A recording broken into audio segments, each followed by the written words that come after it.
Goodwill. Sir goodwill क्या होता है? सबसे पहले याद रखना बच्चों, goodwill is an intangible asset. कुछ लोग कंफ्यूज होते हैं कि goodwill is a fictitious asset, ऐसा कुछ नहीं है। गुडविल एक इंटेंजिबल एसेट है विच इज नॉट विजिबल और can not be touched but can be purchased and traded, खरीद सकते हो, ठीक है। The value of an enterprise, brand name, solid customer base, functional customer association, good employ association, any patent, ये सब goodwill है, ठीक है। अब गुडविल क्यों वैल्यू करनी पड़ती है? गुडविल वैल्यू करने के कई सारे रीजन हो सकते हैं। अगर फर्म बिक जाए, ठीक है, फर्म कन्वर्ट हो जाए कंपनी में, सही, ये तो हो गया सोल प्रोप्राइटरशिप के केस में। सोल प्रोप्राइटरशिप के केस में ऐसा होता है, अगर पार्टनरशिप फर्म है तो अगर एक नया पार्टनर आ रहा है, कोई पार्टनर रिटायर हो रहा है, कोई चेंज आ रहा है प्रॉफिट शेयरिंग रेशियो में, किसी पार्टनर की डेथ हो गई है, या डिफरेंट फर्म्स अमेलगमेट हो जाए, ये इंपॉर्टेंट है। अमेलगमेट का मतलब होता है मिलके एक बिजनेस कर लें, दो फर्म्स तीन फर्म्स ने मिलकर एक बिजनेस कर लिया, अमेलगमेशन हो गया, तब भी गुडविल का कैलकुलेशन होता है।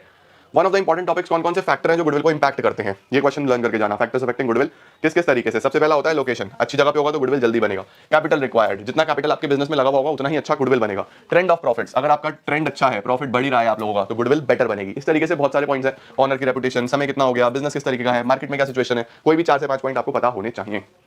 गुडविल वैल्यू करने के कितने मेथड्स होते हैं बेटा जी? आपने सारे देखे होंगे, एक बार क्विकली रिवीजन ले लो। Average profit method, super profit method, capitalisation method. Average profit method में कौन कौन से होते हैं? Simple average, weighted average. Super profit में एक ही है। कैपिटलाइजेशन में capitalisation of average profit, capitalisation of super profit, right. Average profit check करो, goodwill is equal to average profit into numbers of years purchase. Weighted average profit में weighted average profit into number of year purchase. Weighted average profit कैसे निकलता है? Sum of profits multiplied by sum of weights.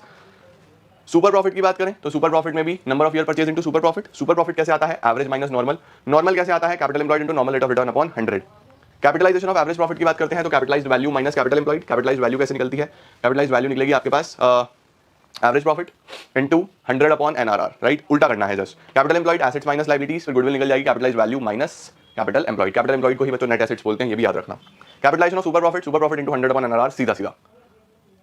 Change in PSR की अगर हम बात करते हैं तो change in profit sharing ratio का मतलब होता है जब भी रेशियो चेंज हो रहा है, यानी पुराना वाला एग्रीमेंट खत्म, नया एग्रीमेंट बन रहा है, उसको हम change in profit sharing ratio बोलते हैं। इसमें दो चीजें पॉसिबल हैं, या तो सैक्रिफाइस होगा या गेन होगा। तो सैक्रिफाइसिंग रेशियो कैसे निकलती है? Old minus new. Gaining ratio कैसे निकलती है? New minus old. इसकी डेफिनेशन भी एक बार पढ़ लेना। Sacrificing is the ratio in which one or more partners have agreed to sacrifice their share, और इसमें क्या होगा? जहां पे गेन करेंगे कुछ पार्टनर्स, ओके। रीवैल्यूएशन क्या होता है? देखो इसको जल्दी से ध्यान से देखना है। At the time of reconstitution मतलब जब भी एग्रीमेंट चेंज होगा of the partnership firm, the action related to revaluation of assets and liabilities are taken and number of changes is distributed. Number of changes का मतलब either profit और the loss, profit हो या loss है, it is to be distributed amongst the partners in their old profit sharing ratio. यहां पे याद रखना बच्चे, old profit sharing ratio. Revaluation से होने वाला प्रॉफिट या लॉस ओल्ड रेशियो में डिस्ट्रीब्यूट होता है। अब इसमें दो केसेस बनते हैं, या तो रिवाइज्ड वैल्यू रिकॉर्ड होंगी या रिवाइज्ड वैल्यू रिकॉर्ड नहीं होंगी। अगर रिवाइज्ड वैल्यू या ऑल्टर्ड वैल्यू रिकॉर्ड होंगी तो रिवैल्यूएशन बनेगा, नहीं होंगी तो नहीं बनेगा, ठीक है ना, इसको भूलना नहीं है। तो अगर रिवाइज्ड वैल्यू रिकॉर्ड होनी है तो रिवैल्यूएशन अकाउंट बनता है। उसकी एंट्री क्या होती है? देखो याद रखना, इसमें बच्चे बहुत कंफ्यूज होते हैं। अगर एसेट बढ़ रहा है तो फायदा हो रहा है तो रिवैल्यूएशन के क्रेडिट में आएगा, बच्चे कंफ्यूज होते हैं। तो अगर एसेट बढ़ रहा है तो asset debit to revaluation, revaluation के क्रेडिट में, एसेट के डेबिट में।